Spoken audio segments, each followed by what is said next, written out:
कृष्णचंद्र भगवान की जय। नमो अकिंचन वित्ताय निवृते गुणवेत्तये आत्मा रामाय शांताय कैवल्यपतये नमः। अथ सप्तमोऽध्याय सकट भंजन और तृणावर्तोद्धार। राजोवाच येन येनावतारेण भगवान् हरिरीश्वरा करोति कर्णरम्याणि मनोज्ञानि च न प्रभो। राजा परीक्षित ने पूछा, प्रभो, सर्वशक्तिमान भगवान श्री हरि अनेकों अवतार धारण करके बहुत सी सुंदर एवं सुनने में मधुर लीलाएं करते हैं, वे सभी मेरे हृदय को बहुत प्रिय लगती हैं। उनके श्रवण मात्र से भगवत संबंधी कथा से अरुचि और विविध विषयों की तृष्णा भाग जाती है। मनुष्य का अंतःकरण शीघ्र से शीघ्र शुद्ध हो जाता है। भगवान के चरणों में भक्ति और उसके भक्तजनों से प्रेम भी प्राप्त हो जाता है। यदि आप मुझके उनके श्रवण का अधिकारी समझते हो तो भगवान की उन्हीं मनोहर लीलाओं का वर्णन कीजिए। भगवान श्री कृष्ण ने मनुष्य लोक में प्रकट होकर मनुष्य जाति के स्वभाव का अनुसरण करते हुए जो बाल लीलाएं की हैं, अवश्य वे अत्यंत अद्भुत हैं। इसलिए आप अब उनकी दूसरी बाल लीलाओं का भी वर्णन कीजिए। श्री कृष्ण गोविंद हरे मुरारी, हे नाथ नारायण वासुदेवा। श्री सुखदेव जी कहते हैं कि परीक्षित, एक बार भगवान श्री कृष्ण करवट बदलने का अभिषेक उत्सव मनाया जा रहा था। उस दिन उनका जन्म नक्षत्र भी था। घर में बहुत सी स्त्रियों की भीड़ लगी हुई थी। गाना बजाना हो रहा था। उन्हीं स्त्रियों के बीच में खड़ी हुई सती साध्वी यशोदा जी ने अपने पुत्र का अभिषेक किया। उस समय ब्राह्मण लोग मंत्र पढ़कर आशीर्वाद दे रहे थे। नंदरानी यशोदा जी ने ब्राह्मणों का खूब पूजन सम्मान किया। उन्हें अन्न वस्त्र माला गाय आदि मुंह मांगी वस्तुएं दी। जब यशोदा ने उनके ब्राह्मणों द्वारा स्वस्ति वाचन कराकर स्वयं बालक के नहलाने आदि का कार्य संपन्न कर लिया, तब यह देख कर कि मेरे लल्ला के नेत्रों में नींद आ रही है, अपने पुत्र को धीरे से सैया पर सुला दिया। थोड़ी देर में श्याम सुंदर की आंखें खुली तो वे स्तनपान के लिए रोने लगे। उस समय मनस्विनी यशोदा जी के उत्सव में आए हुए ब्रजवासियों के स्वागत सत्कार में बहुत ही तन्मय हो रही थी, इसलिए उन्हें श्री कृष्ण का रोना सुनाई नहीं दिया। तब श्री कृष्ण रोते रोते अपने पांव उछालने लगे। शिशु श्री कृष्ण एक छकड़े के नीचे सोए हुए थे। उनके पांव अभी लाल लाल कोपलों के समान बड़े ही कोमल और नन्हे नन्हे थे, परंतु वह नन्हा सा पांव लगते ही विशाल छकड़ा उलट गया। उस छकड़े पर दूध और दही आदि अनेक रसों से भरी हुई मटकियां दूसरे बर्तन रखे हुए थे। वे सब के सब फूट फाट गए और छकड़े के पहिए तथा धुरे अस्त व्यस्त हो गए। उसका जुआ फट गया। करवट बदलने के उत्सव में जितनी भी स्त्रियां आई हुई थी, वे सब यशोदा, रोहिणी, नंद बाबा, गोपगण इस विचित्र घटना को देखकर व्याकुल हो गए। वे आपस में कहने लगे, रे क्या हो गया? यह छकड़ा अपने आप कैसे उलट गया? वे इसका कोई कारण निश्चित न कर सके। वहां खेलते हुए बालकों ने गोप और गोपियों से कहा कि इस कृष्ण ने ही तो रोते रोते अपने पांव की ठोकर से इसे उलट दिया है, इसमें कोई संदेह नहीं है। रुत रुदता नेन पादेन क्षिप्त में तन्न संशया। परंतु गोपों ने तो उसे बालकों की बात मानकर उस पर विश्वास नहीं किया। ठीक ही है, वे गोप उस बालक के अनंत बल को नहीं जानते। यशोदा दी ने समझा कि यह किसी ग्रह आदि का उत्पात है। उन्होंने अपने रोते हुए लाडले लाल को गोद में लेकर ब्राह्मणों से वेद मंत्रों के द्वारा शांति पाठ कराया। वे फिर उसे स्तनपान पिलाने लगी। बलवान गोपों ने छकड़े को फिर सीधा कर दिया, उस पर पहले की तरह सारी सामग्री रख दी। ब्राह्मणों ने हवन किया और दही, अक्षत, कुश और जल के द्वारा भगवान और उस छकड़े की पूजा की। जो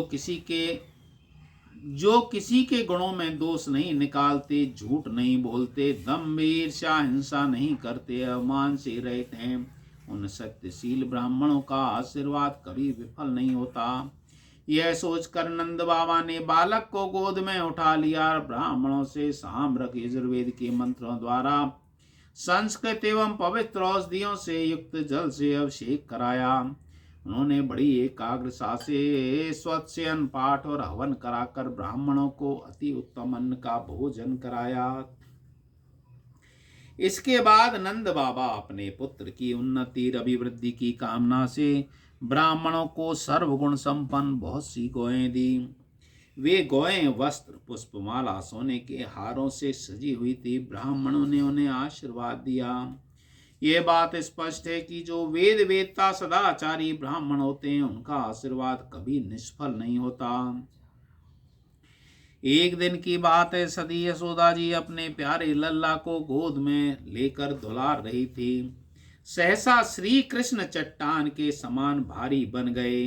वे उनका भार न सह सकी। उन्होंने भार से पीड़ित होकर श्री कृष्ण को पृथ्वी पर बैठा दिया। इस नई घटना से वे अत्यंत चकित हो गईं। उसके बाद उन्होंने भगवान पुरुषोत्तम का स्मरण किया और घर के काम में लग गईं। तृणावर्त नाम का एक दैत्य था। वह कंस का निजी सेवक था। कंस की प्रेरणा से बवंडर के रूप में वह गोकुल में आया और बैठे हुए बालक श्री कृष्ण को उड़ाकर आकाश में ले गया। उसने व्रज रज से सारे गोकुल को ढक दिया और लोगों को देखने की शक्ति हर ली। उसके अत्यंत भयंकर शब्दों से 10 दिशाएं कांप उठी। सारा व्रज 2 घड़ी तक रज और तम से ढका रहा। यशोदा जी ने अपने पुत्र को जहाँ बैठा दिया था, वहां जाकर देखा तो श्री कृष्ण वहां नहीं थे। उस समय तृणावर्त ने बवंडर रूप से इतनी बालू उड़ा रखी थी कि सभी लोग अत्यंत उद्विग्न और बेसुध हो गए। उन्हें अपना पराया कुछ भी नहीं सूझ रहा था। उस जोर की आंधी, धूल की वर्षा में अपने पुत्र का पता न पाकर यशोदा को बड़ा शोक हुआ। वे अपने पुत्र की याद करके बहुत ही दीन हो गई और बछड़े के मर जाने पर गाय की जो दशा हो जाती है, वही दशा उनकी हो गई। वे पृथ्वी पर गिर पड़ी।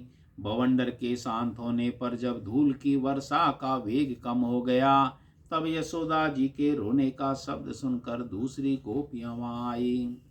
नंद नंदन श्याम सुंदर श्री कृष्ण को न देखकर उनके हृदय में भी बड़ा संताप हुआ। आंखों से आंसू की धारा बहने लगी। वे फूट फूट कर रोने लगी। इधर तृणावर्त बवंडर रूप से जब भगवान श्री कृष्ण को आकाश में उठा ले गया, तब उनके भारी बोझ को न संभाल सकने के कारण उसका वेग शांत हो गया। वे अधिक न चल सका। तृणावर्त अपने से भारी होने के कारण श्री कृष्ण को नीलगिरी की चट्टान समझने लगा। उन्होंने उसका गला ऐसा पकड़ा कि वह उस अद्भुत शिशु को अपने से अलग नहीं कर सका। भगवान ने इतनी जोर से उसका गला पकड़ रखा था कि वह असुर निश्चेष्ट हो गया। उसकी आंखें बाहर निकल आई, बोलती बंद हो गई, प्राण पखेरु उड़ गए और बालक श्री कृष्ण के साथ वह व्रज में गिर पड़ा। वहां जो स्त्रियां इकट्ठी होकर रो रही थी, उन्होंने देखा कि वह विकराल दैत्य आकाश से एक चट्टान पर गिर पड़ा और उसका एक एक अंग चकनाचूर हो गया। ठीक वैसे ही जैसे भगवान शंकर के बाणों से तो त्रिपुरासुर गिर गिर कर चूर हो गया था। भगवान श्री कृष्ण उसके वक्ष स्थल पर लटक रहे थे। यह देखकर गोपियां विस्मित हो गई। उन्होंने झटपट वहां जाकर श्री कृष्ण को गोद में ले लिया और लाकर उसे माता को दे दिया। बालक मृत्यु के मुख से सकुशल लौट आया। यद्यपि उसे राक्षस आकाश में उठा ले गया, फिर भी वह बच गया। इस प्रकार श्री कृष्ण को फिर पाकर यशोदा आदि गोपियों और नंद आदि गोपों को अत्यंत आनंद हुआ। वे कहने लगे, अरे यह तो बड़े आश्चर्य की बात है। देखो तो सही है, कितनी अद्भुत घटना घट गई है। बालक राक्षस के द्वारा मृत्यु के मुंह में डाल दिया गया, परंतु फिर जीता जागता आ गया। उस हिंसक दुष्ट को उसके पाप ही खा गए। सच्चे साधु पुरुष अपनी समता से संपूर्ण भयों से बच जाता है। हमने ऐसा कौन सा तब भगवान की पूजा, प्याऊ, पौसला, कुआ, बावली, बाग बगीचे आदि पूर्ति, यज्ञ, दान आदि जीवों की भलाई की थी, जिससे हमारे फल से हमारा यह बालक मरकर भी अपने स्वजनों को सुखी करने के लिए फिर लौट आया। अवश्य यह बड़े सौभाग्य की बात है। जब नंद बाबा ने देखा कि महावन में बहुत सी अद्भुत घटनाएं घटित हो रही हैं, तब आश्चर्यचकित होकर उन्होंने वसुदेव जी की बात का बार बार समर्थन किया। एक दिन की बात है, यशोदा जी अपने प्यारे शिशु को अपनी गोद में लेकर बड़े प्रेम से स्तनपान करा रही थी।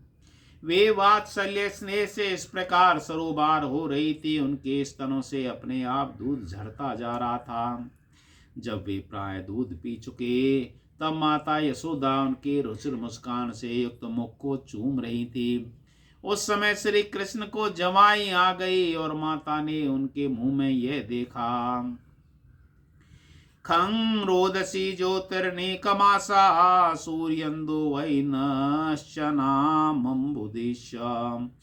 उसमें आकाश, अंतरिक्ष, ज्योतिर्मंडल, दिशाएं, सूर्य, चंद्रमा, अग्नि, वायु, समुद्र, द्वीप, पर्वत, नदियां, वन और समस्त चराचर प्राणी स्थित हैं।